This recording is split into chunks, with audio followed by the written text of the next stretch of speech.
இங்க பாரு, உன்கிட்ட நிதானமா பேசுறதுக்கு எனக்கு நேரம் இல்ல. மதியம் நீ தானே கடத்தி வச்சிருக்க. பரவாயில்லையே, நேரடியாக விஷயத்துக்கு வந்துட்டீங்க.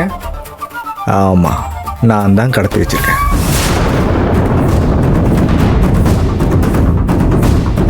இந்த காலை நீங்கள் தாராளமாக ரெக்கார்ட் பண்ணலாம். இதை போலீஸ்க்கு அனுப்பி என்னை கைது கூட பண்ணலாம். ஆனால் நீங்கள் அப்படி போனால் இப்படிக்கா ஒரு பார்சல் உங்கள் வீடு தேடி வரும். பரவாயில்லையா? ஐயோ டேய், சி வெக்கமா இல்ல? பச்சை குழந்தைய கடத்தி வச்சுக்கிட்டு பார்சல் வரும்னு சொல்றியே.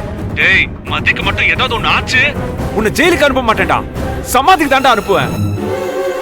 ஐயோ செல்வம் சார், நீங்களா? என்ன காமெடிலாம் பண்ணிட்டு இருக்கீங்க? எதுக்கு ஃபர்ஸ்ட் ஆஃப் ஆல் நீங்கள் இவ்வளோ எமோஷனல் ஆகுறீங்க? ஓகே, ரத்த காரியே வேணாம், சமாதானமாக போயிடுவோம். இப்ப என்ன பண்ணணும்னு சொல்ற? அட, இப்போ கூட என் அப்பா உங்கள் கஸ்டடியில் இல்லைன்னு என் காதில் பூ சுற்றி வர்றீங்களா?